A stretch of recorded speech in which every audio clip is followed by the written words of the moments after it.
Well, hello, welcome to the Cruise Diary on a fabulous Tuesday. The sun is out and Prince William and Kate Middleton, they're getting married, they announced. Oh, it's just fantastic. They'll be doing it next spring or summer. We don't have the date yet and we don't know where. It's probably going to be in either St Paul's or Westminster Abbey, but I've got a better idea for them. Why not get married on a cruise ship, on the Allure, for instance, from P&O? It's a legal wedding done by the captain, so it's all above board. The cost, first of all. Now, if you and I were to get married on the cruise ship, on the Allure, the wedding package costs £1,000, and for that they organise it all for you. The captain does the ceremony and it's all lovely. Now obviously Wills and Kate, they would need to charter the whole ship, and we're talking a couple of £1,000,000 at least to do that. But even so, that's got to be cheaper than the price of a big state event in London with all the roads closed off and all like that.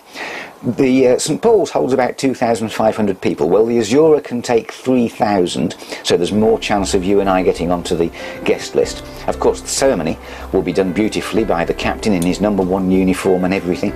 The reception, well, there were 3 specialty restaurants on the Allure for the VIP guests. The rest of us will be in the main dining rooms, I guess, or up in the buffet. But they're used to catering for large numbers and they do it very, very well.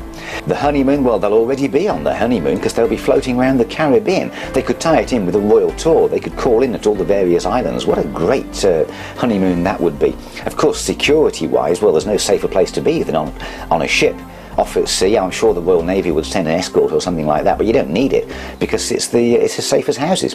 And of course, the onboard photographers, they'll make sure they get a nice selection of photographs. Oh, by the way, if you want your wedding videoing, well, I think I'm available.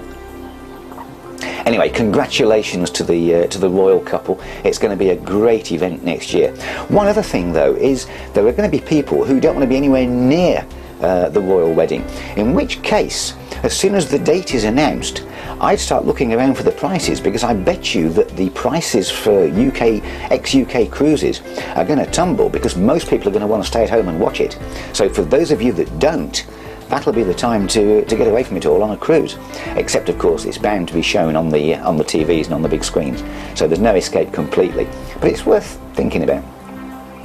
Now, I'm looking forward to next week. I'm going off to the Allure of the Seas over in Florida. I've been covering the voyage of that ship over from the Turku shipyard in Finland. Well, she's now in Florida being fitted out. They're putting 12,000 plants and trees and stuff on board. Well, I'm going out there, so is my friend and rival, Captain Greybeard, and he's been set a challenge. He's got to do something. He's either got to do a bit of stand-up in the comedy club, or he's got to serve drinks. They're basically giving him a task. Well, I reckon what he should do, he should put his little pinny on, and he does look nice, I've seen it, and give him about 20 cabins to do as a stewardess, so he can tidy them up, clean the bathroom, make the beds, turn them down again at the end of the day, and don't forget to leave us a nice little towel animal along with the chocolate on the pillow. It's going to be a great trip. I'll be bringing you video from that.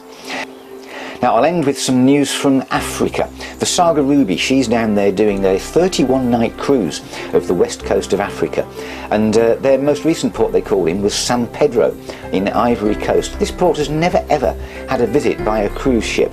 Now, Saga, they look after all the details, and so in fact all of the shorex buses, they went off with a police escort, and the Ivory Coast, they're making a real big deal of making sure that the passengers are absolutely safe. Obviously they want to encourage more cruise ships to call, and they've certainly done it right.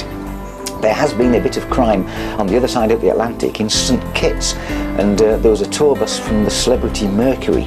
A couple of guys, they laid a branch across the road, and the bus had to stop. They leapt on and they robbed the passengers, 16 of them, of their mobile phones and their cash and their jewellery. This is so unusual. St Kitts has got one of the lowest crime rates in the Caribbean. It's the first time that a cruise bus has ever been attacked in this way.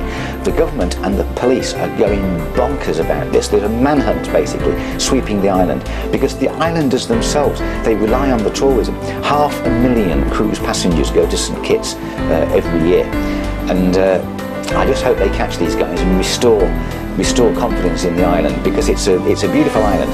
Actually, the capital, Basseterre, isn't all that great, but there are many other places to go see, and it's just fantastic. Anyway, that's it for the cruise news today. I'm going to get back to watching the telly all about Prince William and Kate. Oh, it's such good news, isn't it? I'll see you on Friday with the last cruise news before I head off to the States. Okay, see you. Bye-bye.